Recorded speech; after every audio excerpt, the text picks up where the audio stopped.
Bonjour à toutes et à tous et bienvenue pour cette review du chapitre 1098 intitulé Emmet. Les combats se précisent peu à peu dans cette bataille décisive, où l'affrontement contre Mars, Jupiter et Mercure bat son plein face à l'alliance de Sanji, Franky et nos deux Nika. Comme on pouvait s'y attendre, la transformation de Bonnie se conclut tandis que le message de Vegapunk reprend. Bien que le Gorosei ait réussi à l'interrompre et à éloigner le robot géant, ce dernier fait un retour spectaculaire et nous dévoile son véritable nom. Un nom empreint d'une grande signification et qui pourrait éclairer sur une part obscure du siècle oublié. Il rejoint enfin le combat et laisse entrevoir un souvenir de son ami Joy Boy qui lui a confié une mission dans le futur.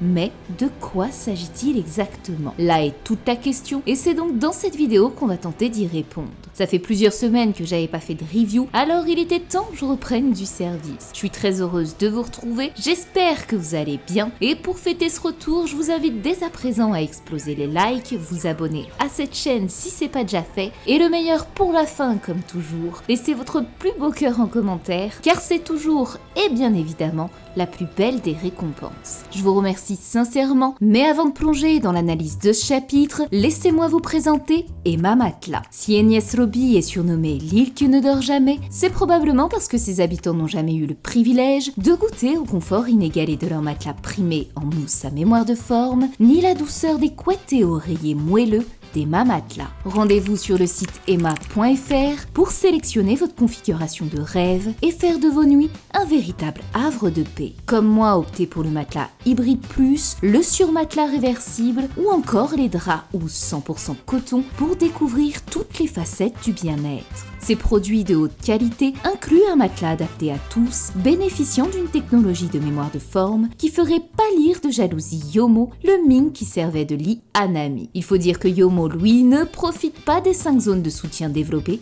par l'expertise Emma, qui confère à son matelas un confort suprême, faisant de lui le meilleur testé en France en 2023. Même la crème fouettée du gâteau de Big Mom que Sanji lui a concocté ne sera pas aussi aérée et légère. Et cerise sur le gâteau, bénéficiez de 10 ans de garantie et de son d'essai avec Emma sans aucun risque, car la livraison et les retours sont gratuits. Avec les soldes d'été 2024 jusqu'au 23 juillet à minuit, profitez jusqu'à moins 50% de réduction cumulable avec les 10% de mon code NINAYT. Alors n'attendez plus et découvrez avec Emma l'île des rêves en passant par mon lien.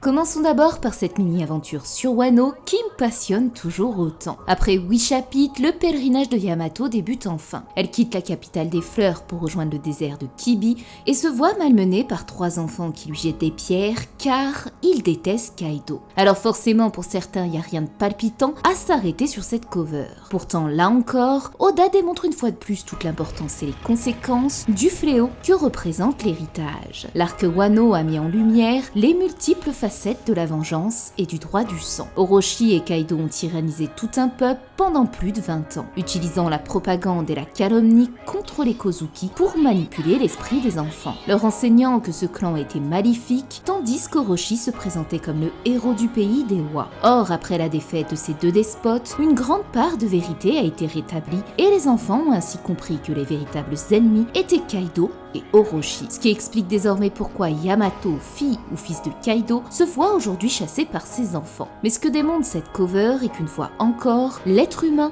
ne tire aucune leçon de ses erreurs. Ses enfants ne savent pas que Yamato a combattu aux côtés des Kozuki durant le raid contre son père. Ils ignorent également que la vengeance d'Orochi, qui a conduit à l'asservissement du pays, était motivée par la haine qu'il avait subie en raison de sa lignée lorsqu'il était enfant. De la même manière qu'aujourd'hui, ses enfants vouent une haine envers Yamato, non pas pour ses actions, mais simplement parce qu'elle porte le sang de Kaido. Bien que le pays soit désormais libre et que le shogun s'efforce de le reconstruire, la vengeance et la haine implantée dans l'esprit d'un enfant par les adultes perdurent. C'est pourquoi cette mini-aventure, qui n'a pourtant l'air de rien, revêt en réalité une signification profonde et une grande dimension philosophique. Pour restaurer le pays de l'harmonie, il est essentiel non seulement de reconstruire leurs terres, mais aussi de reformer complètement l'éducation. Tout comme Otohime l'a enseigné à sa descendance et à son peuple, il est crucial de ne pas transmettre aux enfants la colère et la haine des hommes, car ces enfants devront rencontrer les hommes et réfléchir par eux-mêmes. 16 années plus tard, Shirley a tenu le même discours à la nouvelle génération qui faisait face à la guerre entre les Mugiwara et les hommes poissons. Regardez le monde de vos propres yeux, les enfants. Ce sont des humains qui combattent pour nous. Certains d'entre eux sont bizarres, mais commencez par regarder. Sinon, comment pouvez-vous les critiquer sans les connaître? Quoi qu'il se passe, n'oubliez pas de regarder avec vos propres yeux. Momonosuke et les Furo ont eux aussi la responsabilité d'aider le peuple à tirer des leçons de leurs erreurs afin d'éviter que l'histoire ne se répète. De retour sur Egghead, on retrouve Stussy qui a libéré Kaku de sa prison. Là encore, c'est une scène très touchante à laquelle on assiste. Vegapunk ne s'y est pas trompé en décrivant Stussy comme une humaine. Malgré son origine de clone, son amitié nouée au fil des années avec le Cypher Pole révèle une profonde humanité. Bien qu'il soit ennemi aujourd'hui et que sa priorité soit de protéger son créateur, elle n'a pu se résoudre à abandonner celui qu'elle considère comme son ami. Et même si Kaku s'est senti trahi, lui aussi ne peut retenir ses larmes et lui ordonne de s'enfuir avant le retour de Lucci, qui lui ne changera pas d'avis. Je trouve ici qu'Oda a choisi le moment opportun pour développer Kaku et Stussy dans cet arc, car Egghead met en lumière les transgressions présentes dans ces technologies, aussi bien futuristes que passées avec l'ancien royaume. Et c'est d'autant plus évident à la fin de ce chapitre avec le robot géant de fer et la signification profonde cachée derrière son nom, Emmet. De l'autre côté de l'île, on retrouve cette fois Bonnie et Luffy sous leur forme Nika. Malgré la puissance que leur confère cette transformation, le Gorosei est indestructible. Qu'on les coupe ou qu'on les écrase, rien ne vient à bout de ces monstres. Luffy a donc la bonne idée de demander à Franky, Sanji et Bonnie de combiner leurs attaques pour frapper Mars et le projeter loin de l'île. Sanji se part de son Ifrit et on remarque une fois de plus que son sourcil a changé de sens. Franky utilise son Strong Impact, tandis que Bonnie déploie une nouvelle attaque nommée Tokudai Nika no Punch. En plus d'utiliser le haki de l'armement, elle réussit à reproduire une attaque similaire à l'Elephant Gun de Luffy. Bonnie démontre ainsi sa capacité à très vite enregistrer les enseignements que lui a prodigué Luffy au chapitre 1107, où il lui montrait comment s'y prendre pour balancer un coup de poing. Bien qu'elle soit très loin de la force du vrai Nika, elle parvient tout de même à réaliser une prouesse technique fabuleuse en portant un coup assez puissant pour affecter Luffy en Gear 5. Et rappelons que cette fillette n'a seulement que 12 ans. En tout cas, l'utilisation excessive de son pouvoir l'a ramenée à sa forme d'origine, montrant clairement le souhait d'Oda de ne pas faire de Bonnie l'égale de Nika. Il n'existe qu'un seul dieu du soleil, et bien qu'elle puisse revêtir une forme similaire grâce à son fruit, Luffy est le seul véritable Nika. Ce garçon capable de lever l'aube sur le monde. Et pour preuve, réaliser à quel point Luffy est devenu un monstre de puissance. Il fait face au feu de Mars, à celui de Sanji, et de surcroît à une attaque combinée de Franky et Bonnie. Aucun doute sur le fait que la transformation de cet enfant est incomparable à celle de Luffy. Cependant, gardez en tête que l'esprit de Nika sommeille en chaque homme. Sans l'union et la force collective, Nika n'existerait probablement pas. Et c'est cette volonté de changer le monde et de croire en un guerrier libérateur qui a fait naître le fruit mythique du dieu soleil. Et c'est pour moi la raison qui explique que Bonnie a pu revêtir cette transformation. Elle est l'héritière d'une volonté de liberté portée par la nouvelle génération. Comme on l'a vu à plusieurs reprises, quel que soit le pays qui a pu libérer Luffy de la tyrannie, cela a marqué un tournant parmi la jeune génération. Certains le voient comme un symbole incarné par son chapeau de paille, comme sur l'île des hommes poissons, tandis que d'autres aspirent à devenir pirates ou à porter l'étendard des Mugiwara. Bonnie, quant à elle, incarne à travers son fruit du démon cette volonté de transformer un futur où le monde sera libre, en prenant l'apparence de Nika, celui qu'elle admire avec ses yeux d'enfant. C'est précisément le même scénario qu'il s'est produit avec Yamato et Oden.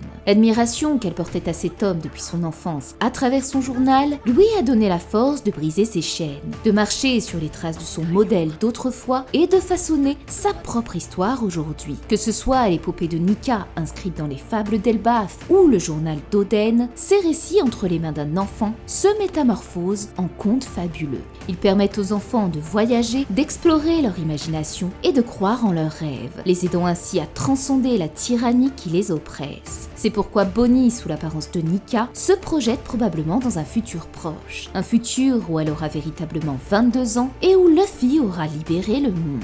Cette forme servira ainsi à perpétuer le symbole de ce héros pour que jamais plus ne soit effacée l'histoire de l'esclavage, l'histoire du roman de l'aube. Mais revenons à présent au combat principal contre Mars. Après avoir encaissé les attaques de ses compagnons, Luffy utilise une nouvelle technique appelée Down Balloon, ce qui n'est pas sans rappeler son ancienne attaque Fuzen. Comme à son habitude sous sa forme Nika, ses anciennes techniques sont améliorées auxquelles il ajoute le préfixe de Down, comme on l'a vu récemment contre Saturne, où son éléphant Gatling devient son Down Rafale. Mars a donc été propulsé à une distance considérable de l'île, tout comme au chapitre 1093 où Luffy avait envoyé Kizaru valser à plusieurs kilomètres d'Egghead. Cependant, la force déployée cette fois contre Mars suggère qu'il mettra du temps à revenir sur l'île, à moins qu'il ne se téléporte à travers le pentagramme des doyens. Mais si jamais il ne peut, pour une raison ou une autre, utiliser ce moyen de déplacement instantané, alors j'aime imaginer que Mars se retrouvera près d'une île où il pourrait faire la rencontre de nouveaux personnages intrigants. C'est un scénario qu'Oda aime utiliser, comme on l'a vu avec Wapol sur Drum, qui après avoir été envoyé valser par Luffy, s'est retrouvé sur une île inconnue lors de sa mini-aventure.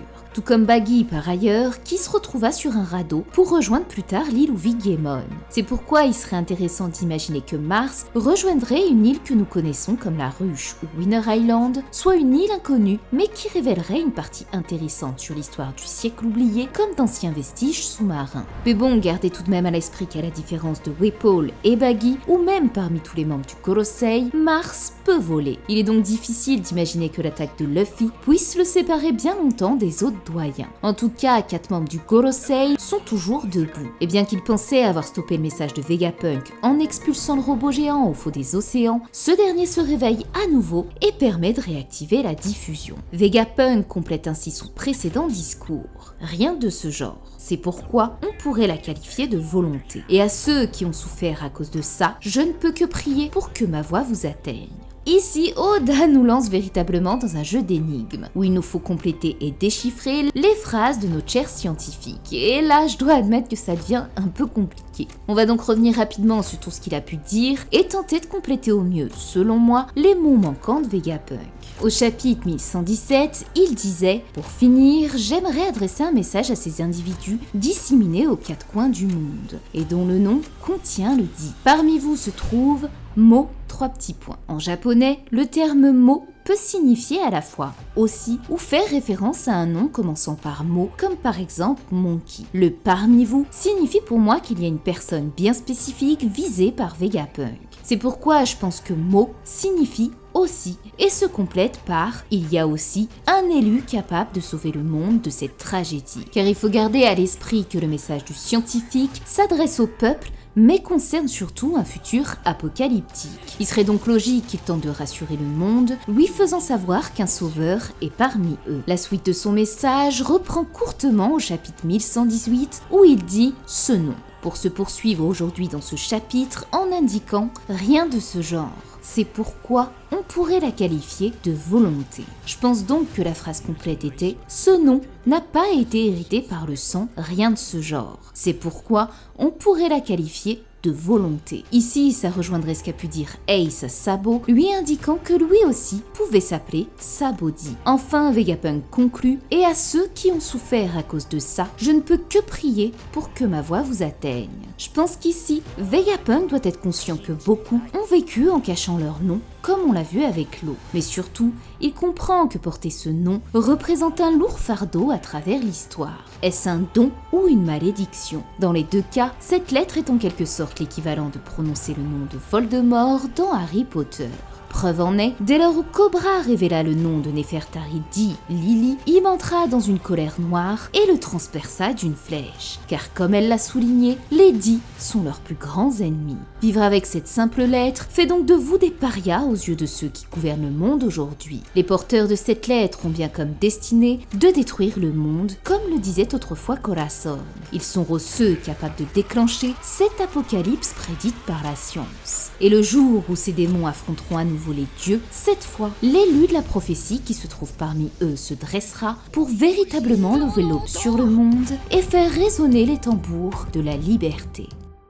En tout cas, bien que le message de Vegapunk soit complexe à déchiffrer, il continue à se répandre à travers les mers. On retrouve notamment la famille Charlotte devant les écrans et qui ne semble pas trop se soucier de la disparition de leur sœur Pudding, du navire de leur fratrie à Wano ou encore de leur mère dont on ignore toujours si elle est en vie. Pendant ce temps, York avertit le Gorosei qu'il faudra détruire entièrement ce robot pour véritablement arrêter la diffusion du message. Sur ces mots et sans perdre un instant, Jupiter s'attaque cette fois directement au navire d'Elbaf. Il faut le reconnaître, sa puissance est tout bonnement exceptionnelle. Il parvient à la seule force de sa bouche à aspirer des bateaux gigantesques abritant des géants qui avaient pourtant parcouru une bonne distance comme l'a noté l'un d'eux, et ceci en une seule fois. Sans l'intervention de Luffy, personne n'aurait pu y échapper. Il est également parvenu à ingérer des séraphins et membres du Cypher Pole en les gardant temporairement à l'intérieur de son corps avant de les expulser par la suite.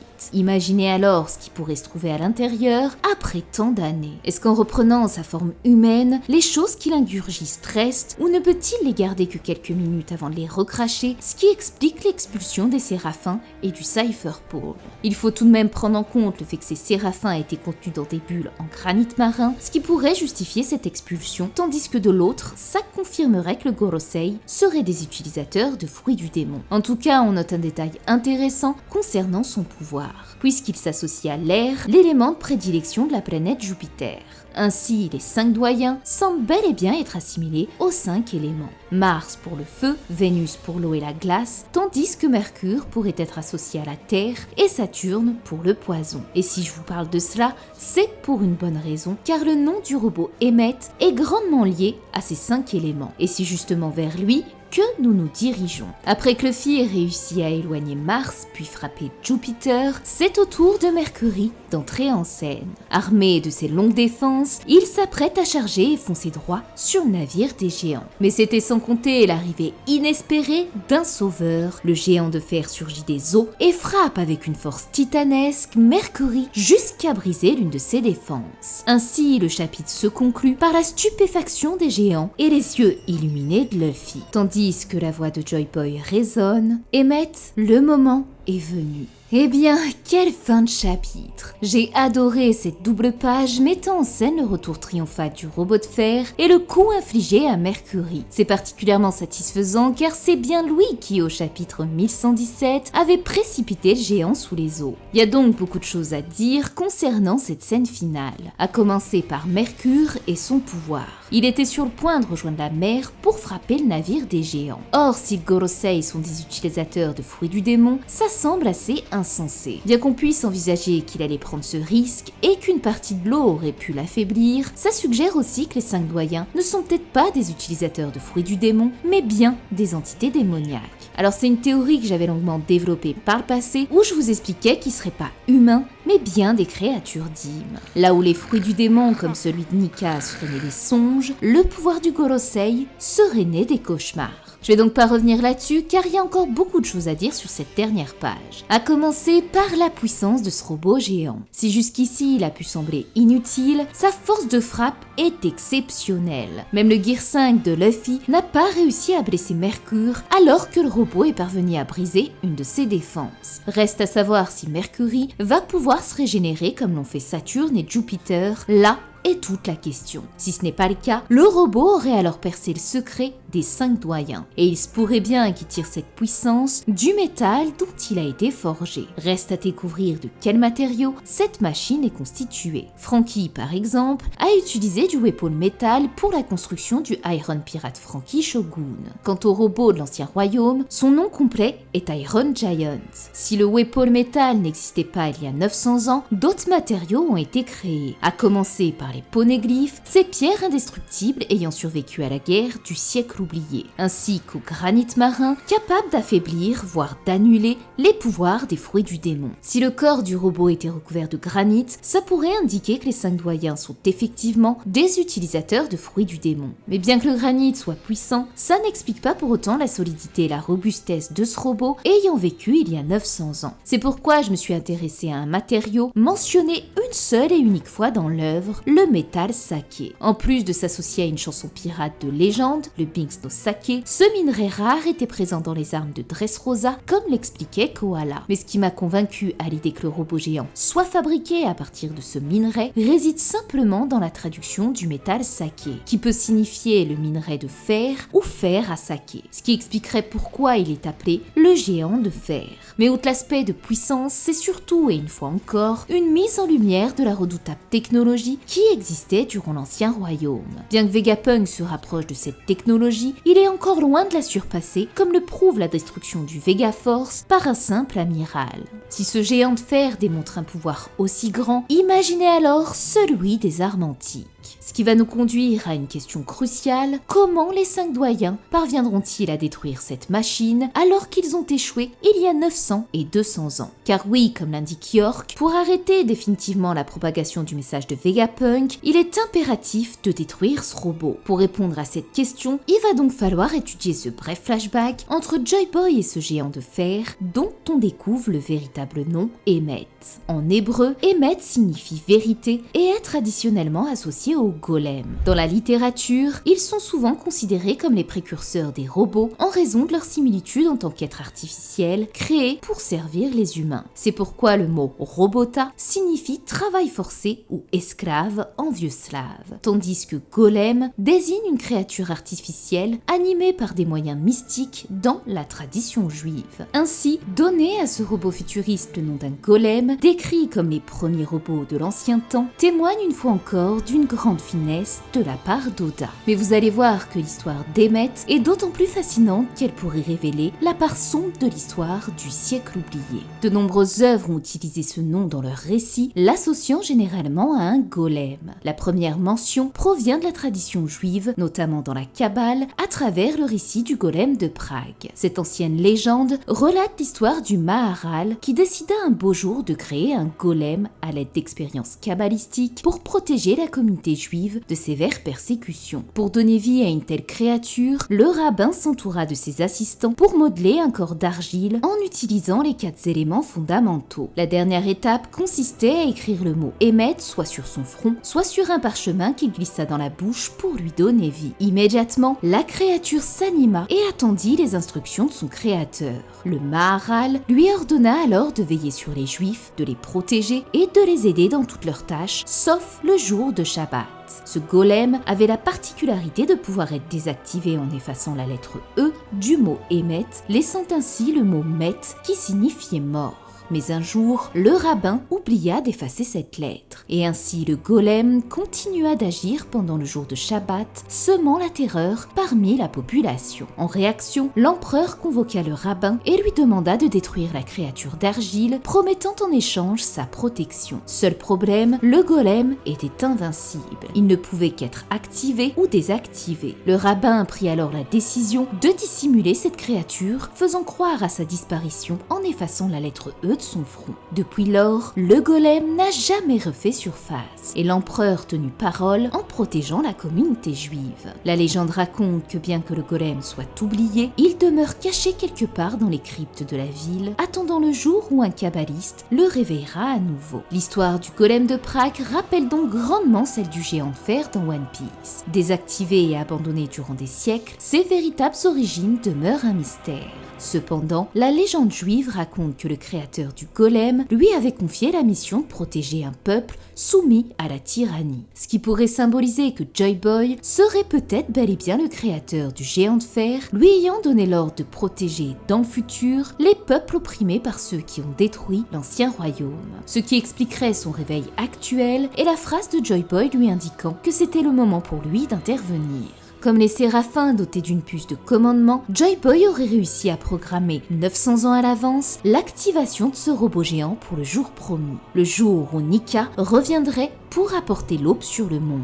Car c'est bien l'éveil du dieu soleil qui permet de rassembler les anciennes forces de l'ancien royaume. C'est grâce à Luffy que Poséidon a pu s'éveiller, et c'est après sa mort que Zunesha a reconnu Joy Boy. Aujourd'hui, le géant de fer s'est réveillé au son des tambours lors de l'utilisation du Gear 5, tout comme les géants dansaient au rythme du cœur de Luffy, rappelant ainsi les Shandia. L'activation du robot et son nom Emmet symbolisent donc bel et bien ici que le temps est venu de dévoiler la vérité sur l'histoire du siècle oublié. Une vérité qui pourrait être difficile à accepter pour le monde, et c'est là que réside toute la double signification du nom Emmet. En effet, ce nom se rattache chez certains croyants à Adam, le premier homme créé par Dieu. Dans le Talmud et le livre des psaumes, Adam, créé à partir d'argile, est désigné comme un golem, décrit comme une masse informe sans âme. Dès lors où Dieu lui en insuffla une, Adam se distingua d'un golem car il fut doté d'un esprit, d'une volonté propre et d'un libre arbitre. C'est précisément le débat que soulève One Piece. Peut-on considérer les créations de l'Ancien Royaume et celles de Vegapunk comme des êtres vivants égaux aux humains? Après tout, Emmett est censé être un robot dépourvu de liberté ou d'esprit. Bien qu'il puisse accomplir certaines actions, il ne fait que répondre aux ordres de Joy Boy et au tambour de Nika qui l'ont activé après des centaines d'années de sommeil. De manière générale, les robots sont une forme évoluée d'un golem, mais restent basés sur les mêmes principes. Ils sont créés par des scientifiques pour servir ou protéger. L'exemple parfait est celui de Stussy, qui n'a pas hésité à trahir ceux qu'elle considérait comme ses amis, car sa première mission était de protéger son créateur Vegapunk. Dès lors où son maître est mort, elle s'est retrouvée désorientée, sans repère ni but.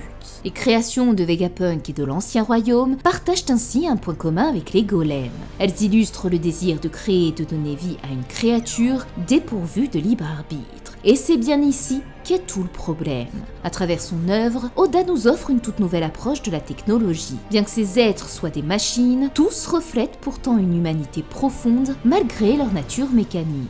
L'erreur de la science a donc été de penser qu'ils n'étaient que des créations au service de l'homme sans prendre en compte les sentiments dont ils ont été dotés. Les Spacey étaient habités par de puissantes émotions, des sentiments si forts qu'ils ont été prêts à quitter leur terre et voyager aux confins de la Lune pour venger leur défunt maître. Ils ont ri, ils ont pleuré et ont souffert tout comme n'importe quel humain. Et pourtant, ils n'étaient bien là que des machines. Tout comme les créations de Vegapunk, Snake, le séraphin de Boa, partage les mêmes sentiments à l'égard de Luffy, alors qu'elle n'est censée être qu'une création docile, dénuée de libre arbitre. Quant à Stussy, le tout premier clone humain, elle ne put se résoudre à abandonner Kaku, bien que celui-ci se trouve dans le camp adverse, le camp voulant les capturer et les éliminer. Les sentiments se mélangent, mais demeurent sincères dans l'esprit de ces êtres robotiques.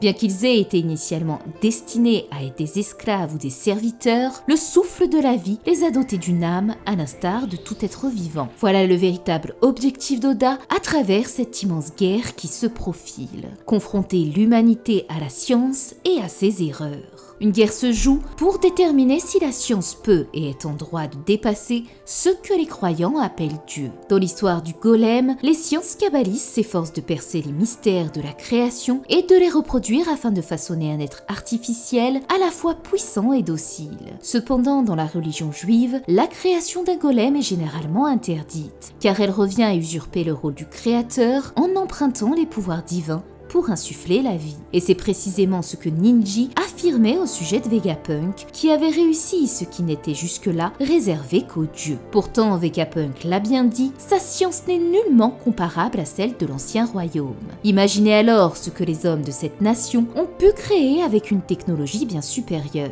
Cette révélation sur Emmett renforce encore davantage la menace que représentait l'Ancien Royaume en raison de son pouvoir scientifique et qui expliquerait cette alliance des 20 rois. Remplacer l'homme par des machines dépourvues de sentiments et de libre arbitre, ne serait-ce pas là le véritable fléau qui a engendré la science et ce pourquoi Luffy se bat aujourd'hui, ce pourquoi Nika, le guerrier libérateur, s'est éveillé. Comprendre alors qu'aucun de ces scientifiques dans le passé ou l'avenir n'est en droit d'exiger de leur création une servitude dévouée sans prendre en compte leurs sentiments. Là est le dénouement qui se joue entre cette technologie actuelle et celle de l'Ancien Royaume pour définir le vrai sens du mot liberté. La part sombre de l'histoire du siècle manquant qui pourrait nous être révélée grâce au retour d'Emmett, ce robot géant qui porte en lui le nom de vérité. Enfin, on va conclure par la dernière référence liée à Emmett, celle tirée de l'œuvre des Chroniques de Narnia. Pour résumer brièvement, l'histoire oppose deux empires incarnant le bien et le mal. D'un côté, les Calormen, qui vénèrent le dieu cruel Tash, et de l'autre, les Narniens, qui adorent Aslan, le lion bienveillant. Concernant à présent Emmett, il s'agit d'un personnage clé du dernier volume, La Dernière Bataille. Il est décrit comme un homme authentiquement bon et dévoué au dieu maléfique Tash. Élevé dans la haine d'Aslan, qu'il considère comme un démon en raison de son éducation, Emmett incarne la tension entre loyauté et vérité dans cette lutte épique. Lors de l'invasion de Narnia, Emmett espère rencontrer Tash pour prouver sa dévotion, mais découvre rapidement la corruption des dirigeants Calormen en contradiction avec avec ses croyances. À la fin du livre, Emmett, croyant trouver Tash, pénètre dans le royaume céleste de Narnia et rencontre finalement Aslan. Le lion lui révèle alors que sa pieuse dévotion était en réalité dirigée vers Aslan et non Tash, car Tash est mauvais. Toute bonne action est en fait un service rendu à Aslan, qui incarne le bien et la justice. Emmett accepte alors cette vérité, trouvant enfin la paix qu'il cherchait. Il devient ainsi un exemple de rédemption et démontre comment la vérité et la bonté transcendent les frontières religieuses et culturelles. L'histoire d'Emmett est donc particulièrement intéressante car elle illustre comment il a pu servir involontairement un faux Dieu. Certains lecteurs ont établi des parallèles entre ce récit et la Bible, soulignant que Tash représentait le diable régnant sur les enfers, tandis que Aslan incarnait le Christ régnant sur le paradis.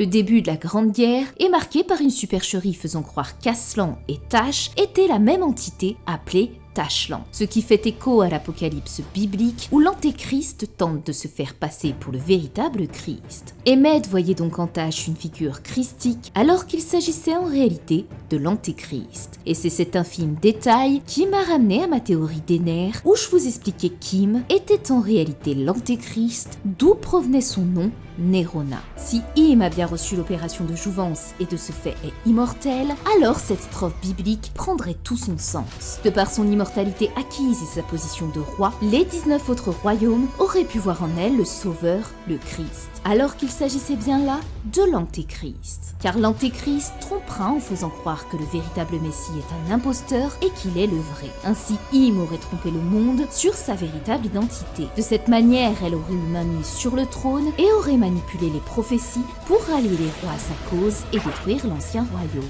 Ainsi, si cette hypothèse est correcte, alors la guerre survenue il y a 800 ans voudrait qu'Emmett, ce robot de fer, ait combattu aux côtés d'Im et se serait repenti à la toute fin en réalisant que Joy Boy était le véritable Christ. C'est pourquoi, lors de son réveil, ses premiers mots ont été « Je suis désolé, Joy Boy ». Des excuses qui symboliseraient peut-être sa repentance et qui expliqueraient pourquoi, il y a 200 ans, ce dernier a souhaité attaquer Marie-Joise comme pour montrer sa vengeance envers ceux qu'il avait manipulé. En tout cas, quelle que soit la signification réelle d'Emmett, le nom choisi par Oda semble surtout souligner que ce robot pourrait révéler une vérité importante.